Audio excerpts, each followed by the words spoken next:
जय जगन्नाथ पिला माने आमर एस जे यूट्यूब चैनल को समस्त को स्वागत जनाऊँगी। पिला माने केमिति अछ? आशा करुँची तुम मैंने बहुत भलरे थिबो। पिला माने आमे काली कौन करथिलु ना काली आमे जो षष्ठ श्रेणी संस्कृत कलिका बहिर आमे काली कौन कौन विषय वस्तु अच्छी जानिथिलु, तापर काली बंदनटी को पढ़ेइथिलु नहीं। आज कौन करवा ना आमर जो प्रथम पाठरे कौन अच्छी ना वर्ण परिचय अच्छी। तो प्रथम पाठरे जो आमर वर्ण परिचय अच्छी, आज आमे से वर्ण परिचय विषय जानिबा। देख पिला माने एठी कौन अच्छी ना वर्ण परिचय। तो वर्ण परिचय एठी प्रथमे से देइची स्वर वर्ण, स्वर वर्ण मानक विषय प्रथमे से देइची। देख संस्कृत ऊपर संस्कृत रे लिखा जाइची, ता तळे ओडिया लिपि रे मध्य लिखा जाइची। आगे जानिबा हमर कौन कौन स्वर वर्ण अछि। आस देखिबा हमर कौन कौन स्वर वर्ण अछि ना। हमर फास्ट कौन स्वर वर्ण ना ओ, तापरे आ, हर्षई, दीर्घई, हर्षऊ, दीर्घऊ, रु, रू, लृ।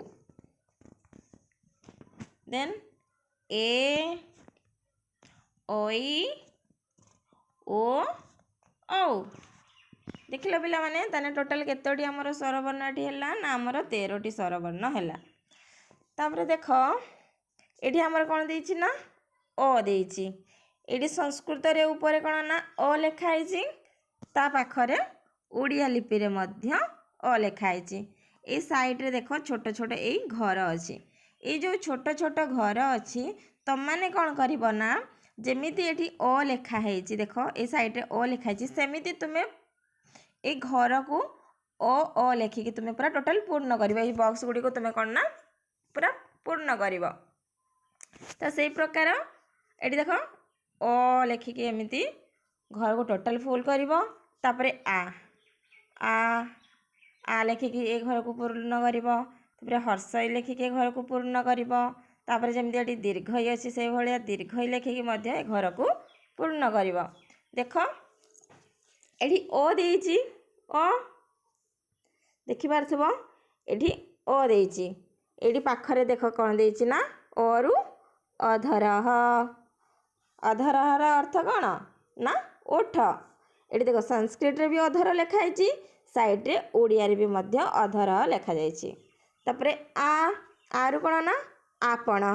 आपण माने कोन ना बाजार बा दुकान, ए सब को कोन कहा जाय ना आपण। तापरे हर्षई, हर्षई रु इनाह। इनाह र अर्थ कोन ना सूर्य। तापरे हमर दीर्घई रु ईसह। ईसह र अर्थ हळ बा लंगळ। तापरे हर्षऊ, हर्षऊ रु उटाजह। उटाजह र अर्थ कोन कोडिया। दीर्घऊ रु उषाणम। उषाणम र अर्थ अदा। तापरे रु ऋषवाह। ऋषभ र अर्थ षंढ। तापरे रु हमर दीर्घ रु कोन ना दीर्घ रु सेमिति रु अछि, लु मध्य सेमिति लु अछि। तापरे देख ए रु हमर कोन टोटल ए जो घर अछि से घर सब तुम माने फिलअप करिवो, बुझि पल्ला।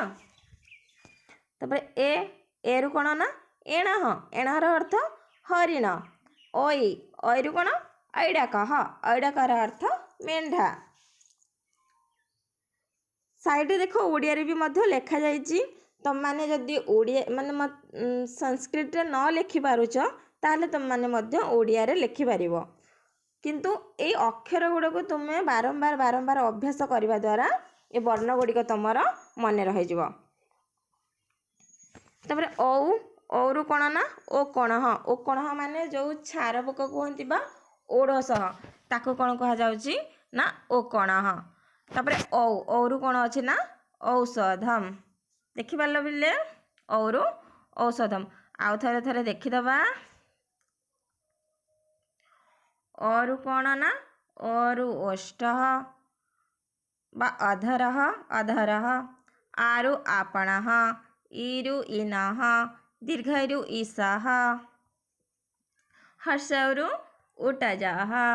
दीर्घौरु उषाणम रु ऋषवाः से प्रकार एरु एणः एरु एणः ऐरु ऐडकः औरु ओकणः तापरे ओरु ओकणः औरु औषधः देखिपाल पिला माने तापरे एठी तळे देख पिला माने अभ्यास कार्य देछि अभ्यास कार्य रे कोन देछि ना एठी विशेष सूचना अछि स्वरवर्ण ह्रस्व दीर्घ प्लुत भेदेन त्रिधा से कहछि स्वरवर्ण गुड़िक तीन प्रकार यथा ह्रस्व ह्रस्व दीर्घ प्लुत एटी तीन लिखाई ह्रस्व दीर्घ प्लुत स्वरवर्ण तीन प्रकार कौन कौन ना ह्रस्व दीर्घ व प्लुत ह्रस्व वर्ण भितर कौन कौन जाउची ना आमर अ हर्षई हर्षौ हर्षरु एवं लु पांचटी वर्ण कौन आमर जाउची पांचटी वर्ण जाउची आमर ह्रस्व स्वर भितर दीर्घ स्वर भितर आमर कौन जाउची ना दीर्घ स्वर भितर आ दीर्घई दीर्घौ रु दीर्घरु ए ओई ओ औ एतिक आमर टोटल केतोटी जाउची ना दीर्घ स्वर कौन कौन ना आ दीर्घई दीर्घौ दीर्घरु ए ओई ओ औ टोटल 8टी वर्ण आमर कौन जाउची दीर्घ स्वर रे तापर देखिबा एतेभ्य दीर्घ स्वरेभ्य ए ओई ओ औ संध्याक्षराणि भवन्ति माने ए जो दीर्घ स्वर रे अछि आमर ए ओई आ ओ औ याकू आमे कौन कहि थाउ ना संधि अक्षर माने दुईटा अक्षर संधि हेकी अक्षर हेची बुझिले पिला माने देख आमर एटी तळे देछि रिक्त स्थानम पूरयतु रिक्त स्थानम पूरयतु माने एटी अ देछि ता पाखरे शून्य स्थान अछि अ परे तमे एटी कोन लिखिबो ना आ माने एई जगह रे लिखिबो बिले तापरे एई जगह रे कोन लिखिबो ना दीर्घई बुझि पारछो तापरे ए जगह रे कोन लिखिबो ए जगह रे लिखिबो दीर्घौ ए जगह रे कोन लिखिबो ना दीर्घरु बुझि पारलो तापरे ए एठी लिखिबो कोन ना ओई एठी अछि ओ तमे कोन लिखिबो ना औ बुझि पारलो से प्रकार 2 नंबर रे कोन देछि आ पूर्व शून्य स्थान अच्छी ताने आगे रहिबो कोन ना आगे रहिबो ओ तापरे आ तापरे कोन ना हर्षई दीर्घई एठी कोन रहबो ना हर्षौ एठी कोन रहबो ना रु एठी कोन ठीक से लिखि होनी पिले एठी कोन रहबो ना ए तापरे एठी कोन रहबो ना हमर ओ देख आमर एठी कोन रहबो ना ओ तो माने ए स्थान को ए प्रकार पूरण करिवो बुझि पारलो पिला माने जदि वीडियोटी तमनको भल लागि थाए ताले चैनल टी को सब्सक्राइब करिवो वीडियोटी को लाइक करिवो शेयर मध्य करिवो रहुछि पिला माने थैंक यू जय जगन्नाथ देखा हबो नेक्स्ट वीडियो रे।